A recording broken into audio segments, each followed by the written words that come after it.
स्वागत है आप सभी का आपके अपने YouTube channel HFM education hub में। हमने पहले वाली जो क्लास थी उसके अंदर जो रिलेशन थे उसके बेसिक कॉन्सेप्ट देख लिए थे। इस क्लास में हम देखेंगे प्रैक्टिस क्वेश्चन। ज़्यादा नहीं है थोड़े पर इम्पोर्टेंट है, जो है वो हम अभी देख लेंगे। जैसे क्वेश्चन नंबर फर्स्ट आपके पास है, क्वेश्चन नंबर फर्स्ट है, यदि संबंध R,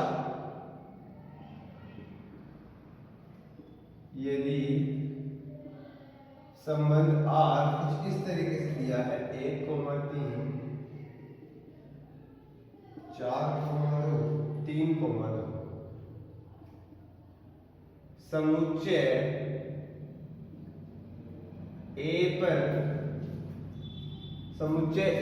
समुच्चय A लिख लीजिए आप, 1 2 3 और 4 दिख रहा है ना। हाँ, 1 2 3 और 4 पर परिभाषित है।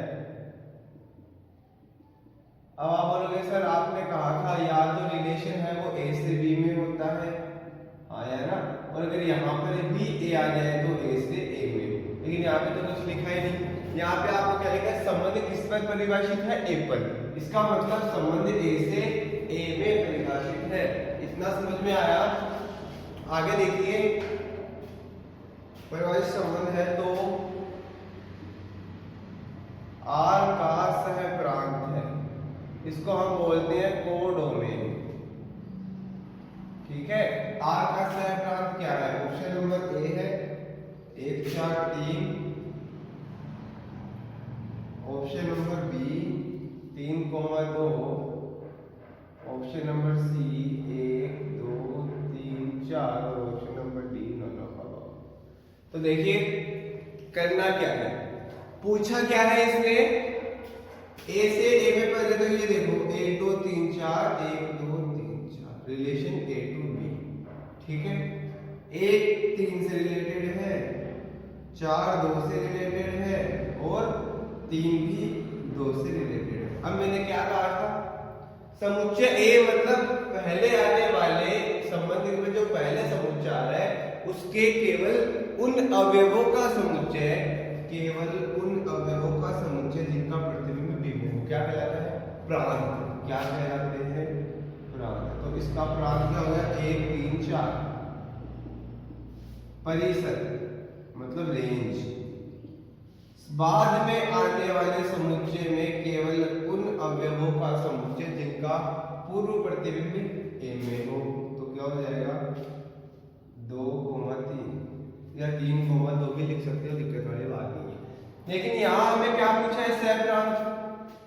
तो सहप्रांत की डेफिनेशन मैंने आपको क्या बताई थी कि बाद में आने वाले सभी अवयवों का समुच्चय, चाहे उनका पूर्व प्रतिबिंब बने चाहे ना बने, क्या होगा, सहप्रांत होगा। तो सहप्रांत क्या हो जाएगा, 1 2 3 4। Option number C is the correct answer, option number C. अब आपको ये भी समझ में आ जाना चाहिए कि ये क्या है, एक क्रमित युग्म। क्रमित युग्म में पहले आने वाले अवयवों को समुच्चय क्या, प्रांत, बाद में आने वाले अवयवों का समुच्चय क्या, परिसर। आया समझ में। Question number first complete. आगे देखिए क्वेश्चन नंबर सेकेंड।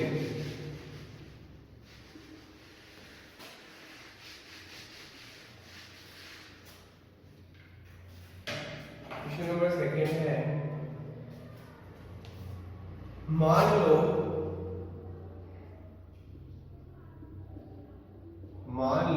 R बराबर रिलेशन दिया गया है 1 3 1,3 4,2 2,4 2,3 3,1। ठीक है, समुच्चय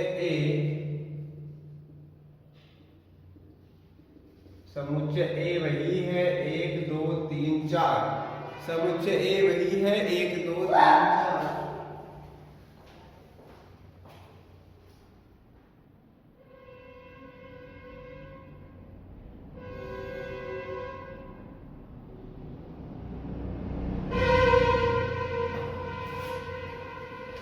हाँ देखिए 1 2 3 4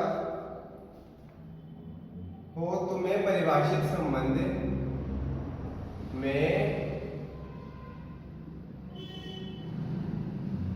परिभाषित संबंध R है तो ऑप्शन नंबर ए है कि R क्या है, सममित नहीं है, सममित नहीं है, सतुल्य है, सममित है, संक्रामक है, ये लिख लो। और डी है तुल्यता संबंध है, और डी क्या है, तुल्यता संबंध। तो देखिए स्वतुल्य होने के लिए अगर ए में 1 2 3 4 है तो रिलेशन में 1 1 2 2 3 3 4 4 होना चाहिए। अगर एक भी नहीं हुआ इसका मतलब वो स्वतुल्य नहीं है। लेकिन यहाँ पे देखोगे तो आप ना तो 1 1 है, ना 2 2 है, ना 3 3 हो, ना 4 4 है, तो ये तो स्वतुल्य तो नहीं है। स्वतुल्य नहीं है तो ये तुल्यता भी नहीं है। बचा कौन, संक्रामक। पहले ध्यान से लेते हम सममित की। अगर 1 3 इसमें है तो 3 1 इसमें होना चाहिए, ठीक है। अगर 4 2 इसमें है तो 2 4 इसमें होना चाहिए, ठीक है। 2 3 इसमें है तो 3 2 इसमें होना चाहिए, लेकिन यहाँ नहीं है, इसका मतलब ये सममित नहीं है, ठीक है।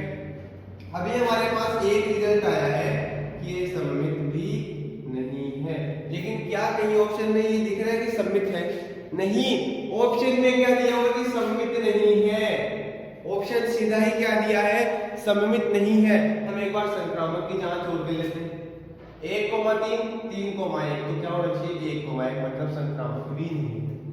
लेकिन यहाँ ऑप्शन में क्या दिया गया है, संक्रामक है, तो मतलब ये तो गलत हो गया, और option number A is the correct answer. क्योंकि यहाँ क्या है, सममित नहीं है। अगर यहाँ ये लिखा होगा कि सममित है तो ये भी गलत हो जाता, लेकिन इसने सीधा ही दे दिया कि जो रिलेशन आर है वो सममित नहीं है। इतना समझ आया? आगे देखिए क्वेश्चन नंबर 3।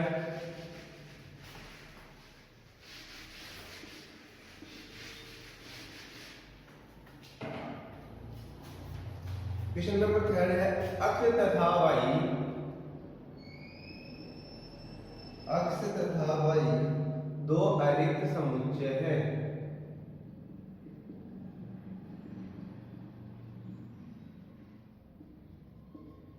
दो अरिक्त समुच्चय हैं और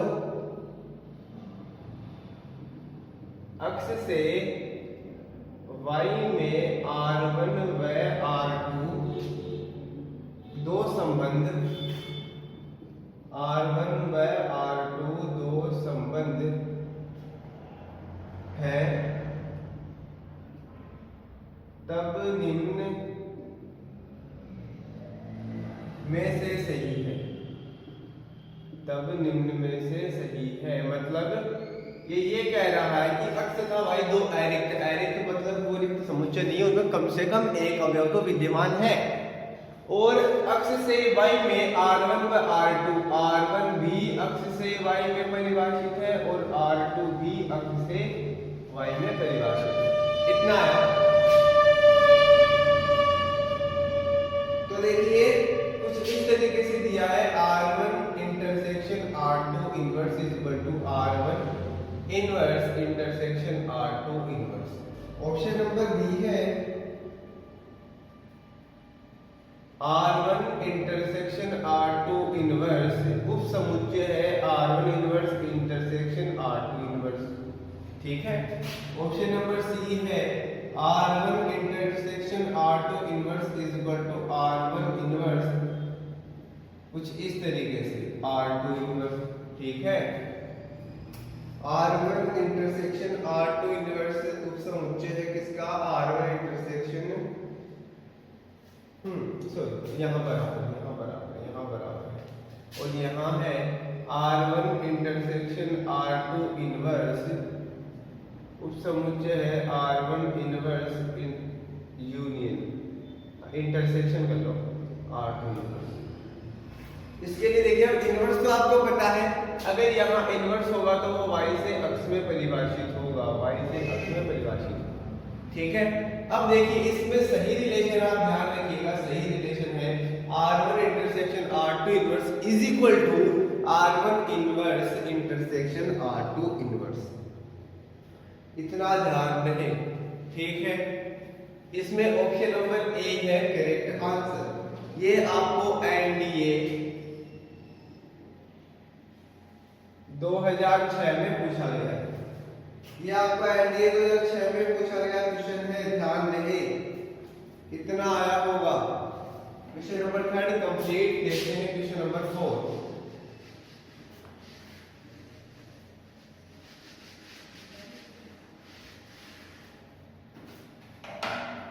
क्वेश्चन नंबर 4 देखिए,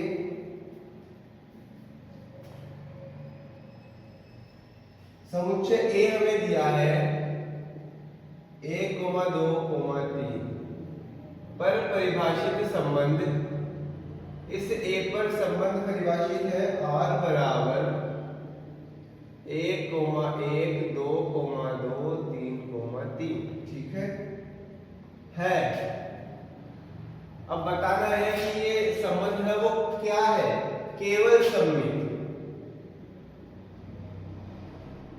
यह संबंध केवल सममित संबंध है,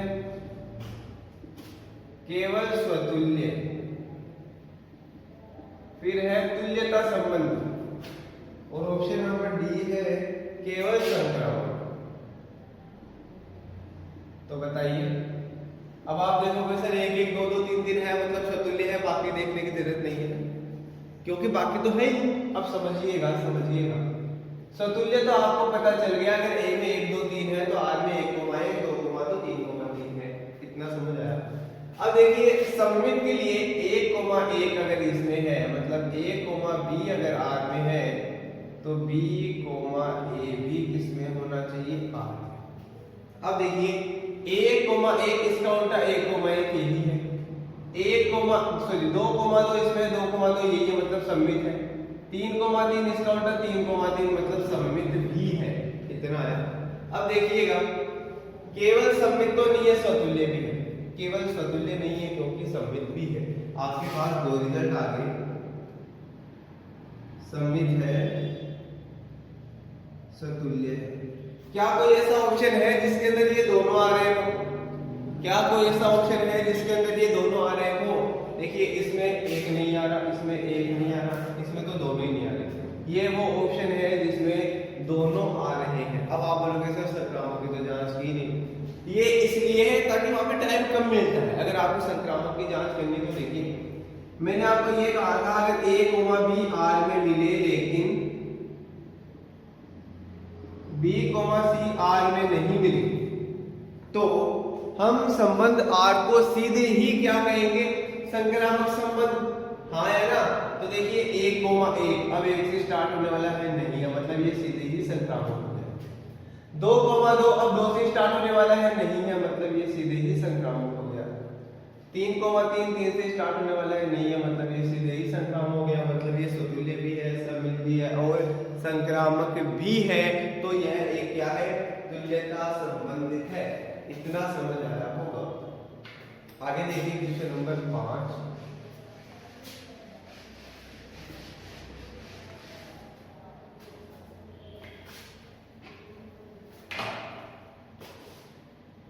क्वेश्चन नंबर 5 देखिए,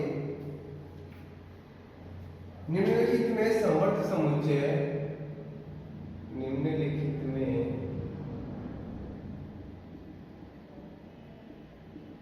समवर्त समुच्चय 2 + 1/n, 10 - 1/n, 10 - 1/n, जहां n बराबर 1, 2, 3, 4, 5, ठीक है, का सम्मिलन कौन सा है, का सम्मिलन कौन सा है। देखिए ऑप्शन नंबर ए है 2, 10, ऑप्शन नंबर बी है 2, 10, ऑप्शन नंबर सी है 2, 10, ऑप्शन नंबर डी है 2, 10। ध्यान है सभी में 2, 10 है, बस चेंज किसका है, अंतराल का। ये है समवर्त अंतराल, इसका मतलब 2 भी इसमें शामिल है, 10 भी इसमें शामिल है। ये है विवर्त अंतराल, इसका मतलब 2 इसमें शामिल नहीं है, 10 भी इसमें शामिल नहीं है। इनके बीच में जो भी संख्याएं हैं वो इसमें शामिल है। इसका मतलब 2 इसमें शामिल है, 10 इसमें शामिल नहीं है, 2 इसमें शामिल नहीं है लेकिन 10 इसमें शामिल है। इतना आया। और अनंत के साथ हमेशा ओपन ब्रैकेट लगाया जाता है, हमेशा विविध अंतराल लगाया जाता है। इतना आया। अब ये बोल रहे हैं कि इसके अकॉर्डिंग इनमें से कौन सा सही है। अब देखिए, पहले तो ये देखिए n का मान कम से कम हम कितना रख सकते हैं। सर n बराबर तो 1 2 3 4 दिया हुआ है अनंत तक, तो कम से कम तो हम 1 रख सकते हैं, 1 से कम नहीं रख सकते। तो यहां रखिए, क्या 3 बना? 3 बना, हाँ सर बना। आगे देखिए 10 - 1/1 मतलब 3,9 इतना आया। अब देखिए इसके अंदर जब 1 रखा कम से कम ये आया क्या, लेकिन हमें अंतराल तो 2 और 10 के रूप में दिया गया है। क्या इसमें 2 है? नहीं सर 2 नहीं। तो इसका मतलब 2 के साथ कौन सा आएगा? ओपन ब्रैकेट विवर्त अंतराल, क्योंकि 2 इसमें शामिल नहीं है। यहाँ लास्ट में आया है 9, लेकिन यहाँ के अंतराल में लास्ट में क्या है? 10। क्या 10 इसमें है? नहीं सर 10 इसमें नहीं है। इसका मतलब इसके साथ भी ओपन इंटरवल आएगा और option number B is the correct answer. और आएगा ऑप्शन नंबर बी। इतना समझ में आया होगा, कोई दिक्कत वाली बात नहीं होनी चाहिए। अब देखिए क्वेश्चन नंबर 6। हाँ ये क्वेश्चन ध्यान रहे आपको, ये क्वेश्चन पूछा गया है एनडीए 2004 में। एनडीए 2004 में क्वेश्चन पूछा गया है, नोट कर लेना। और इससे पहले जो क्वेश्चन था वो एनडीए 2005 में पूछा गया था। इससे पहले वाला जो क्वेश्चन था वो एनडीए 2005 में पूछा गया था। आगे देखिए क्वेश्चन नंबर 6।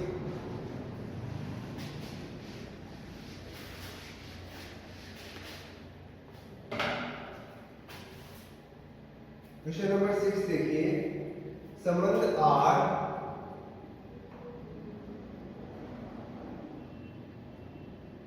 धन पूर्णांकों के समुच्चय n में, संबंध R धन पूर्णांकों के समुच्चय n पर इस प्रकार परिभाषित है कि R बराबर m, n इस प्रकार से है कि 2m + 3n = 41। 2m + 3n = 41 में और अच्छे से लिख देता हूँ 41। ठीक है, अब दिख रहा है? हाँ अब दिख रहा है। ठीक है, 2m + 3n = 41, जहाँ m और n किस में बिलोंग कर रहे हैं? नेचुरल नंबर में। तो r का प्रांत होगा। r का प्रांत क्या है? ऑप्शन नंबर ए है 2 4 6 8, 2, 4, 6, 8। ऑप्शन नंबर बी है 3, 7, 11, 15। ऑप्शन नंबर सी है 3, 6, 9, 12। और ऑप्शन नंबर डी है 3, 6, 9, 12, 15। 3, 6, 9, 12, 15 ये है ऑप्शन नंबर डी। तो देखिए सही है कौन? अब समझिएगा, हमें पूछा है इसने प्रांत। आपको पता है कि ये क्या है? क्रमित युग्म। हाँ है ना? और क्रमित युग्म में पहले आने वाला है प्रांत और बाद में आने वाला परिसर। इतना समझ में आया? इतना समझ में आया? इसका मतलब यहाँ m की जो भी वैल्यू होगी वो किसमें होगी? प्रांत में, और n की परिसर में। मुझे यहाँ से निकालना है प्रांत को। ठीक है, पहले देखिए 2m + 3n = 41। इतना समझ आया? और धन पूर्णांकों के समुच्चय n में, मतलब m और n किसमें बिलोंग कर रहे हैं? नेचुरल नंबर में। मतलब m की भी कम से कम वैल्यू 1 हो सकती है और n की भी कम से कम वैल्यू 1 हो सकती है। अब समझिएगा, मैं n बराबर रख रहा हूँ 1, तो 2m = 41 माइनस का 3। इतना आया? देखना ये होगा नहीं, ये इसमें होगा नहीं, सेटिस्फाई नहीं करेगा। समझना क्यों? 41 में से 3 गए तो कितना? सही है? हाँ या ना? इतना आया। इतना आया होगा, कोई दिक्कत वाली बात नहीं होगी क्वेश्चन में। Sorry sorry sorry sorry sorry, यहाँ 41 नहीं है, यहाँ 30 है अभी, यहाँ 30 है, 30 है, 30 है, 30 है। क्वेश्चन को थोड़ा मिस्टेक कर दिया है सर ने। 27 है ना, 27, 30 है अभी वहाँ पे ना। तो देखिए 27 यहाँ पे जब 2 का भाग लगाऊंगा, 2 का भाग लगाऊंगा तो क्या पॉइंट में आएगा? दशमलव वाली संख्या इसमें है नहीं है सर, कोई बात नहीं है, हटाओ। अब n बराबर रखूंगा 2 तो क्या आएगा? 2m is equal to 30 minus 4, 2m is equal to कितना आएगा? 26m is equal to 30। इतना आया। अरे 13 तो किसी में है ही नहीं। n इज इक्वल टू, अरे सर क्या कर रहे हो सर? 6 आएगा, 24 आएगा, 12 आएगा। अब देखो 12 किस किस में? अभी इसमें नहीं गया, इसमें नहीं गया, इन दोनों में, मतलब इन दोनों में से एक होगा। अब n बराबर जब मैं 3 रखता हूं तो क्या आएगा? 2m is equal to 30 minus 9, 9 ही आएगा ना, 3 3 जा रहा है। m इज इक्वल टू 21/2, फिर पॉइंट वाला आ गया, उसमें नहीं है, खत्म। इतना आया। अब देखिए n इज इक्वल टू 4 रखूंगा तो 4 3 जा 12, तो 2m is equal to 30 minus 12, 2m is equal to 18, m is equal to 9। अब देख लीजिए 9 और किस किस में है? इसमें भी है, इसमें भी है, ठीक है। अब एक चीज आप समझे, हमने जब 2 रखा तब वैल्यू आई, 4 रखा तब वैल्यू आई, अब रखेंगे n इज इक्वल टू 6। तो देखिए 6 3 जा 18,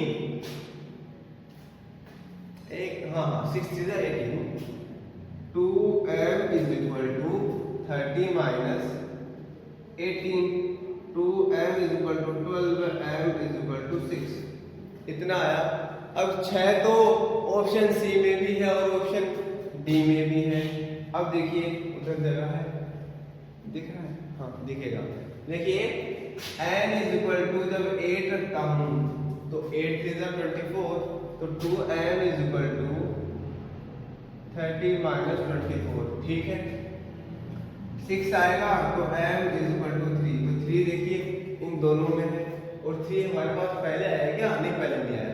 हमारे पास वैल्यू है 3 6 9 12 है, अभी 3 6 9 12, 3 6 9 12 अभी तक आ रहा है। अब हमें लास्ट चेक करना है 15 में।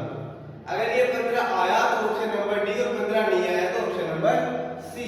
अब मैं वैल्यू रखता हूं n इज इक्वल टू 10 ही रखूंगा।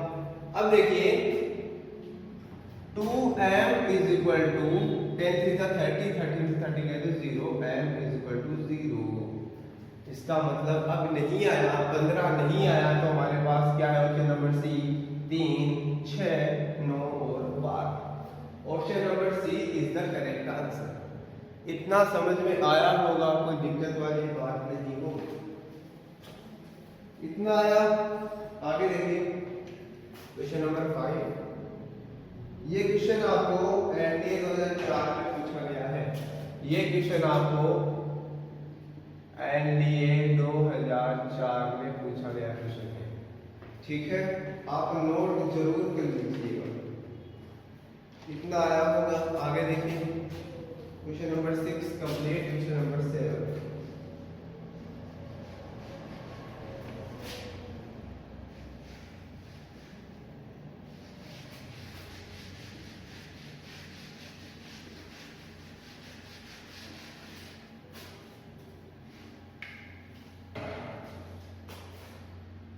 क्वेश्चन नंबर 7 है, माना a बराबर 1 2 3, हमें a दिया गया है 1 2 3, और संबंध r हमें दिया है 1 1 2 2 3 3, 1 2 2 1 2 3 और 3 2। ये हमें रिलेशन दिया गया है, तो R है। ऑप्शन नंबर ए है, स्वतुल्य तथा संक्रामक है, सतुल्य तथा संक्रामक है लेकिन सममित नहीं। ऑप्शन नंबर बी है सममित तथा संक्रामक है, सममित तथा संक्रामक है लेकिन स्वतुल्य नहीं। ऑप्शन नंबर सी है सतुल्य तथा सममित है, सतुल्य तथा सममित है लेकिन संक्रामक नहीं। ऑप्शन नंबर डी है सतुल्य सममित तथा संक्रामक तीनों है, स्वतुल्य सममित तथा संक्रामक तीनों है। ठीक है, अब देखिए हमें जांच करनी है। तो ए में अगर 1 2 3 है तो रिलेशन के अंदर 1 2 3 तो होने चाहिए। हाँ या ना? ये क्वेश्चन किसी एग्जाम में पूछा नहीं गया है, क्वेश्चन ऐसे उठाया गया है। अब देखिएगा सममित के लिए, सममित में अगर 1 1 है तो उल्टा 1 1 किसमें है? 2 2 है, उल्टा 2 2 है, 3 3 उल्टा 3 3 है। माना 1 2 है तो 2 1 ये रहा, 2 3 है 3 2 ये रहा। इतना आया समझ में? मतलब ये सममित भी है तो सममित नहीं, ये भी गया क्योंकि सममित तो है, और स्वतुल्य भी है तो ये भी गया। इतना आया, इतना समझ में आया, क्योंकि ये तो स्वतुल्य और सममित दोनों है। अब बचे ऑप्शन नंबर सी और डी, इन दोनों में से एक होगा। अब देखिए 1 1 यहाँ, 1 2 यहाँ, तो 1 2 इसमें होना चाहिए, ये रहा।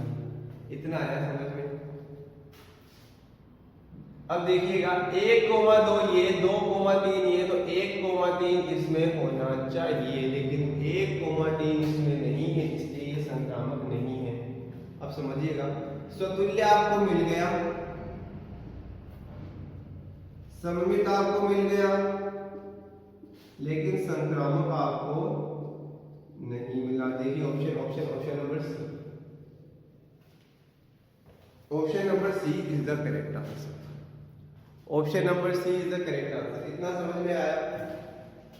आगे देखिए क्वेश्चन नंबर 8।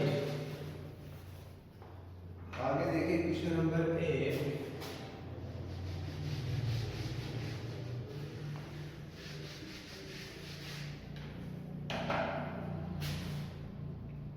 क्वेश्चन नंबर 8 आपके पास है, आर कुछ इस प्रकार से दिया गया है कि अक्ष कोमा वाई में, आर में अक्ष कोमा वाई इस प्रकार से है कि 2x + y = 41 तथा आर है वो प्राकृत संख्याओं पर परिभाषित है।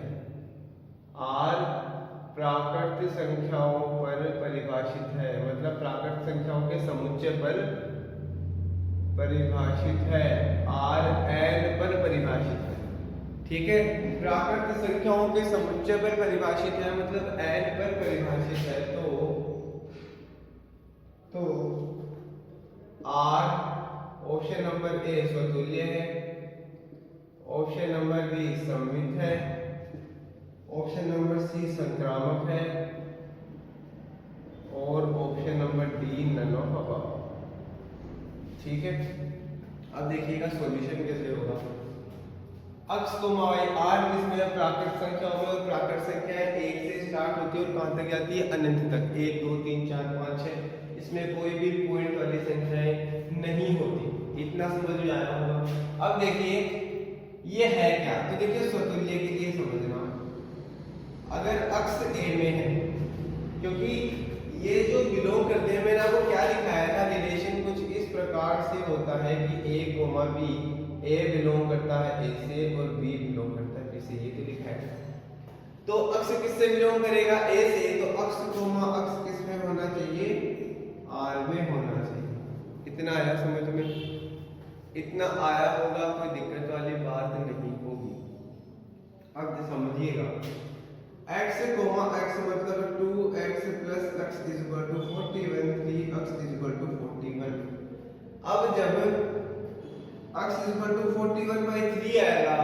तो क्या 41 में 3 का पूरा पूरा भाग जाता है? नहीं सर, पूरा पूरा भाग नहीं जाता। इसका मतलब ये समतुल्य नहीं हुआ, ये समतुल्य नहीं हुआ। इतना समझ में आया? हाँ, अब आंसर नहीं आ रहा, नहीं आ रहा, कोई बात नहीं, कोई बात नहीं, आएगा देखिए x कोमा y, अगर मैं r में x की जगह 1 रखूं, x की जगह 1 रखूं तो y बराबर 39 आएगा कि नहीं? x की जगह अगर 2 रखूं तो y बराबर कितना आएगा? 4 माइनस होंगे तो 37 आएगा क्या? 3 रखूं तो क्या 6 35 आएगा क्या? 4 रखूंगा तो 33, 5 रखूंगा तो 31, 6 रखूंगा तो 29 और 7 रखूंगा तो 27 और 8 रखूंगा तो 25, चलता जाएगा। ध्यान रहे मैंने फिक्स कैलकुलेशन नहीं की, 19-20 हो सकता है, आप आराम से रख के देख लीजिएगा। कुल मिलाकर मुझे जो आंसर लेके आना है वो आ जाएगा। अगर प्राकृत संख्याओं पर परिभाषित है, प्राकृत संख्याएं 1 से लेकर अनंत तक चलती है, तो उसके अंदर तो क्या होना चाहिए? 1 1 2 2 3 3 4 4 5 5 6 6 7 7 8 8 सारे होने चाहिए, लेकिन इसमें तो एक भी नहीं दिख रहा और एक भी नहीं दिख रहा। इसका मतलब ये समतुल्य नहीं है। इतना आया समझ में? अब देखिए, अगर इसमें 1,39 है तो इसमें 39,1 भी होना चाहिए, हाँ या ना? इसमें 39,1 होना चाहिए कि नहीं? हाँ सर, ये होना चाहिए। और ये वैल्यू किसकी है? x की। अगर मैं x की वैल्यू रखूं 39 तो क्या y की वैल्यू आएगी 1?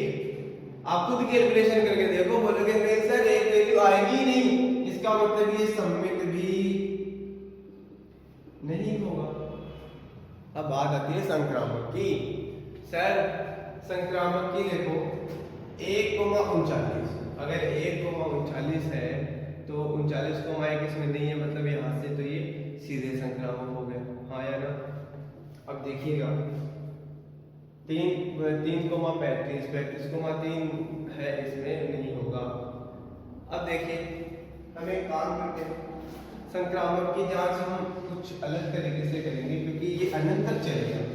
तो हम कहाँ ढूंढेंगे कि जो संख्या से एंड हो रहा है, क्या कोई संख्या वहां से स्टार्ट हो रही है? क्योंकि तो अनंत तक चलेगा ना, कहाँ पर ढूंढेंगे? तो संक्रामक के लिए x, y, z किस में बिलोंग करवाएंगे? n में, क्योंकि नेचुरल नंबर में परिभाषित है।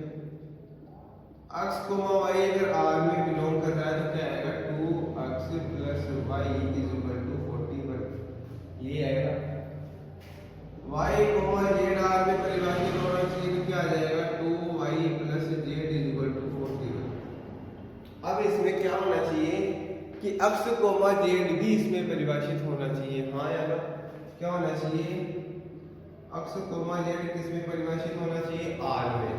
लेकिन अब देखो, अगर इन दोनों को अगर हम जोड़ेंगे, इन दोनों को, तो क्या आएगा? 2x + y + 2y + z = 82। तो क्या आएगा? 2x + 3y - का z प्लस का z = क्या किसी कंडीशन के अंदर भी x, z r में बिलोंग कर रहा है? मतलब 2x + z = 41 बन रहा है क्या किसी भी कंडीशन में? जोड़ने पर तो नहीं बना, चलो ठीक है। क्या घटाने पर बन रहा है? नहीं सर, घटाने पर भी नहीं बन रहा, हाँ या ना? घटाने पर भी नहीं बन रहा तो नहीं सर, ये तो नहीं हो सकता, ये कंडीशन तो बन नहीं सकती। इसका मतलब ये संक्रामक भी नहीं है, इसका मतलब ये तो कुछ भी नहीं है, नल ऑफ अबव। इतना समझ में आया?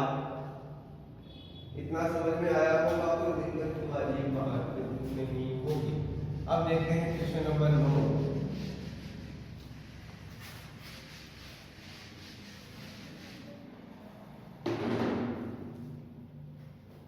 क्वेश्चन नंबर 9 देखिए, r समस्त पूर्णांकों के समुच्चय पर संबंध r कुछ इस प्रकार से है, मैं लिख ही देता हूं। A R B. ध्यान दें, इसका मतलब है रिलेशन ए टू बी, संबंध ए से बी में, ठीक है। आर बी इस तरीके से है कि a माइनस बी 3 से विभाज्य है। इस तरीके से है कि a माइनस बी क्या है, 3 से विभाज्य है। तो हाँ, ये भी ध्यान रखिएगा, r है वो पूर्णांकों के समुच्चय में है।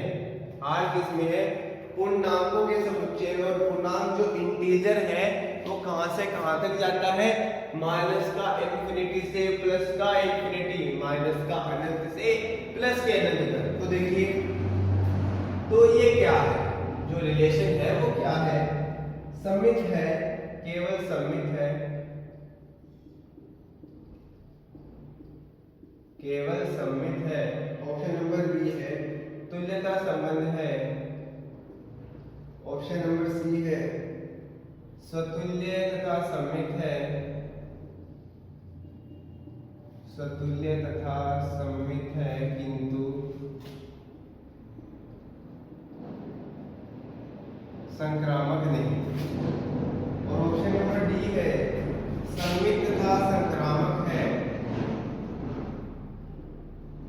सममित तथा संक्रामक है किंतु स्वतुल्य नहीं। अब देखिए, अगर r a माइनस बी 3 से विभाजित है, तो देखिए स्वतुल्य के लिए क्या होगा, अगर a में बिलोंग कर रहा है तो a किस में होना चाहिए, r में। यहाँ a क्या है, पूर्णांकों का समुच्चय, पूर्णांकों का समुच्चय क्या है, z। ध्यान रखें, कई बार इंटीजर को जो पूर्णांक है उनको z से भी दर्शा दिया जाता है, कई बार i से भी दर्शा दिया जाता है। कोई दिक्कत वाली बात नहीं हो, ठीक है। आपको दिया हुआ है ना पूर्णांकों का समुच्चय। अब देखिए a, अब यहाँ r के अंदर a हुआ कि नहीं हुआ, क्योंकि a की जगह भी a और b की जगह भी a। तो यहाँ क्या आया, a माइनस a क्या आ गया, 0 आया। और 0 हर संख्या से विभाज्य है, 0 हर संख्या से विभाज्य है ना। इस दुनिया में जितनी भी संख्याएं हैं 0 हर संख्या से विभाज्य है। इसका मतलब ये स्वतुल्य तो है, क्योंकि इसने इस कंडीशन को सेटिस्फाई किया है। इतना है। अब सममित के लिए देखिए, अगर a, b r में है, इसका मतलब a माइनस बी 3 से विभाज्य है, ये दिया हुआ है। तो b, a b किस में होना चाहिए, r में, मतलब b माइनस a b 3 से विभाज्य होना चाहिए। हाँ है ना। अब अगर मैं माइनस कॉमन ले लूं तो यहाँ पे अपना a माइनस b, अरे केवल माइनस ये तो बाहर निकला है, ये तो 3 से विभाज्य है ना। जैसे मान लो कि 9 है, 9 3 से विभाज्य है, तो क्या माइनस का 9 3 से विभाज्य नहीं है सर, माइनस का 9 भी 3 से विभाज्य है। तो केवल माइनस सामने आने से कोई संख्या 3 से विभाजित ऐसे नहीं है कि 3 से विभाजित नहीं होगी। अरे माइनस सामने आया है, 3 से विभाजित तो होगी। इसका मतलब ये तो विभाजित थी, ये भी हो गई, तो मतलब सममित भी है। अब देखिएगा, ये तो गया, अब ये भी हो सकता है, ये भी हो सकता है, ये भी हो सकता है, लेकिन ये स्वतुल्य भी है, लेकिन ये स्वतुल्य है क्या नहीं, मतलब ये भी गया, हाँ है ना। अब देखिए, हो सकते हैं बी या सी। अब मैं देखता हूं संक्रामक के लिए, संक्रामक के लिए देखता हूं। अब इतना तो आपको समझ में आया कि a, b से अगर मैं बिलोंग करवा दूं a, b तो r में, अभी आपने देखा है। b, c भी r में होगा, मतलब a माइनस b 3 से विभाज्य है, b माइनस c 3 से विभाज्य है। जब दो संख्याएं 3 से विभाज्य या किसी भी संख्या से विभाज्य होती है, तो उनको अगर जोड़ूंगा तो जो जोड़ने पर जो नई संख्या मिलेगी वो भी उस संख्या से विभाज्य होगी, समझना। जैसे सर मैंने लिया एक तो 12 और एक लिया 15, दोनों संख्याएं 3 से पूरी विभाज्य है, तो क्या इनका योग भी 3 से विभाज्य होगा? कितना आ जाएगा? अरे सर ये तो 27 आया, 3 से विभाज्य है ना। अरे सर ये क्या कर दिया, क्या इनका अंतर भी 3 से विभाज्य होगा? अरे सर ये तो हो गया, हाँ है ना। सर क्या इनका मल्टीप्लाई भी 3 से विभाज्य होगा? ये काम है आपका, ठीक है, क्या होगा या नहीं होगा। अभी केवल हमें इतना देखना है कि हाँ, अगर कोई भी संख्या, कोई भी दो संख्याएं किसी तीसरी संख्या से विभाज्य है तो उनका योग या अंतर या मल्टीप्लाई आपको चेक करना, ध्यान रखिए, उनका योग या अंतर कुछ भी कर लो वो भी उस संख्या से विभाज्य होंगे। अगर ये दोनों 3 से विभाज्य हैं तो इन दोनों का योग भी 3 से विभाज्य होगा। और क्या आया? a minus C belong to R. a minus C, यहाँ a कोमा b था तो a minus b, b comma c था तो b minus c, a comma c है तो क्या आ गया उधर a, मतलब ये संक्रामक भी है, लेकिन यहाँ क्या है? संक्रामक नहीं है। ये क्या है? तुल्यता है, मतलब सतुल्य भी है, सममित भी है और संक्रामक भी है। यह इतना आया। मेरे अकॉर्डिंग यहाँ तक कोई दिक्कत नहीं होगी, कोई भी दिक्कत नहीं होगी। आज के लिए बहुत है, आज के लिए केवल इतना है। यहाँ दो क्वेश्चन है, ठीक है, इतना टारगेट हालांकि नहीं किया जाता, कई बार कर भी लिया जाता है, इसलिए 9-10 क्वेश्चन बहुत है आज के लिए। कल मिलेंगे नए बेसिक कॉन्सेप्ट के साथ, जो है फंक्शन। इंपॉर्टेंट पॉइंट है नेवी, एयरफोर्स, एनडीए तीनों के लिए, तीनों में अच्छे से टारगेट किया जाता है फंक्शन। तो कल करेंगे बेसिक कॉन्सेप्ट, उसके बाद करेंगे प्रैक्टिस क्वेश्चन। पर आज के लिए केवल इतना ही। वीडियो को पूरा देखने के लिए धन्यवाद।